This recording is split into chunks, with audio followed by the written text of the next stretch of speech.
in scene one, right? In scene one, he could have died when he tried to shank that person, right? In the little camp thing, right? He could have died again when he got into, let me get into this gangster life or whatever, and he started pushing it too far.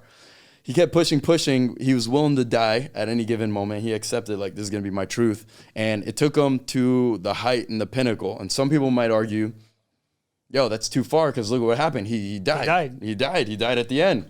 And I would be like, and it just really comes down to your mentality. It's like, all right, cool. Would you rather live a long time and live your life as the janitor, as a dishwasher, as someone who didn't really stretch and see how far they can really be? Or would you be willing to risk going too far, live a life well lived, even if it was maybe a little bit shorter? You know what I mean? Yep. Even if you had to do that. This guy has a movie that 20 years later, 25 years later, whatever it is, we're still talking. Later. 40 years, see? 40 years later, we're still talking about. He's not even a real goddamn character, but it's like, you know what I'm saying? Yeah, man. It's crazy, but that's what it is. And I think greatness is basically making a decision that you're going to choose to do something and be someone who's worth talking about 40 years later. Ugh. And you're not going to be spoken about. You're not going to be remembered if you're not willing to stretch and risk going too far, right? So anyways, the other thing with the rubber band is the rubber band, right? In order for it to project, in order for it to propel, you have to stretch it. You can't fire off a rubber band if you just pull it partially and you don't stretch it beyond its capacity. You got to stretch it, stretch. And then when you let it go, it launches, you know? Takes and off. If you're going to launch, you're going to take off. You got to be willing to stretch. You got to be willing to risk going too far. So it's not something that everyone's going to do, but obviously not everyone's meant for greatness, right? Definitely not. Yeah. Definitely not. Yeah. Yeah. And it's funny because when you're pulling a rubber band back in life, it feels like you're going backwards. Yep. And it's like, oh my God, what's happening? I don't get this. And then all of a sudden, oh my God, you're 50 steps ahead of where you were before, you know? Isn't that crazy? When we started, we were like, what, high school, first year of college? Yeah. When we're pulling our rubber band back, everyone's like, no, we're progressing. Year 1, college. Year 2, college. Year 3. What are you doing with your life, bro? And it's like you're going backwards. And they're like, what? And you're like, hold on, wait for it. And then it's like we communicate better than you. I could sell better than you. I could influence better than you. We can build teams better than you. We can start projects better than you. We can do all this stuff that other people never learned to do because... That's right. I can't think of one person from our circle from back in the day who's not kicking ass on whatever they're doing. Yep. Anybody. Yeah. Like, I know someone who went into car sales, top car salesman in the whole company. Yep. I know someone who opened a restaurant. He has like a chain of restaurants. Right? Everybody is kicking ass. Right. And it's because you went through that school, man. Like, we went through that school, bro, the school of hard knocks. We're really lucky that we were that last generation that came out of that era. Yeah. Because we were. Yeah. Because, the business is not the same, right? That whole thing's not the same, and the culture has actually shifted, right? And back then, there was an audio book and a book that Robert Kiyosaki came out with. It's called The Business of the 21st Century, and it was like, this is it. It's the way that's going to transfer people from the mindset of being stuck as an employee and move them over to the right side of the quadrant where they can actually build an asset. They could build an asset that sets them free. So it's like, this is the business of the 21st century, network marketing, direct sales. But then it was like, that was short-lived because, not even like 10 years later, technology advances and all that. And now the business of the 21st century is all digital. It's like, we're in the information age. It's like, what are you doing to create some type of digital product? How are you getting paid on your intellectual property, right? People are sitting there and they're making money from just dancing on TikTok all day. It's like, it's different. It's insane. They're experiencing the shift of, okay, instead of working a 9 to 5, you're doing something else. But you're finding ways to monetize. And there's still a journey, right, that you got to go through. It's not all easy, obviously, by any means. But everything shifts, everything evolves, and you got to evolve with the time. I mean, think about how many different businesses are mainstream and big, and people have made millions, if not billions of dollars off of that exist today that didn't exist 10 years ago. You know what I mean? Crypto and NFTs and now AI. Exactly. It's crazy. Right? It's insane. That's nuts. And that's evolution, brother. That's nuts. All right, so if you have one area to choose, let's say you're going off of one area. There's the law of, what's it called? Malcolm Gladwell talks about it takes 10,000 hours to master anything, right? And so people can't become a master at what they do. You can't become the top 1% in your field if you're not willing to put in the 10,000 hours, 100%. Right? So if you're putting in your next 10,000 hours, and there's all these shifts, and some of the shifts that have came about the last couple of years that have really gotten big and all that, you have one, crypto, We got 2, AI. What's a third one? Can you think of a third one? I mean, social media is going to keep evolving, right? Social media. Yo, you know what was crazy? Changing. I was watching a Gary Vee video, and he was just talking about how the evolution has changed from broadcast TV. People are watching TV, and this is what they look for entertainment. And then all of a sudden, social media came out, and everyone's thinking it's just a social profile. And he was talking about 10 years ago when social media was coming out that it's not just a social profile. What it is you have your own broadcast television network. Now, are you posting content on that network every single day? Or are you posting content on that network every single month? Or is it once or twice a year?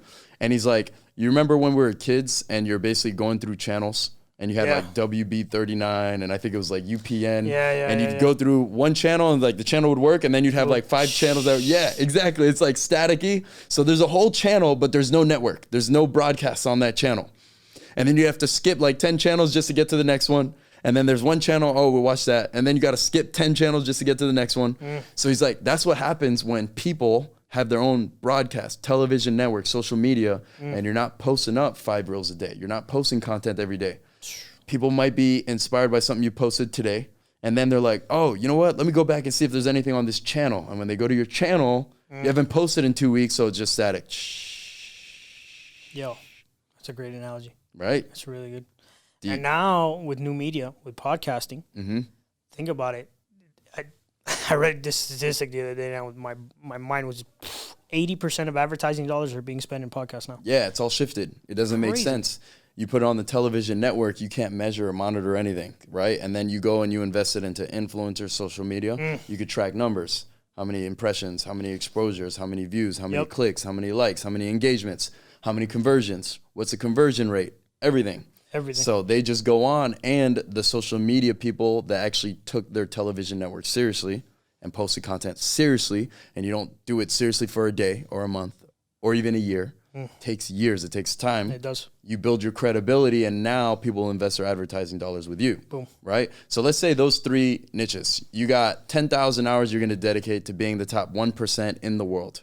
And that 10,000 hours, working full-time 40 hours a week, will take you 10 years. If you're working double that, 80 to 100 hours a week, you can master it in 5 years, right?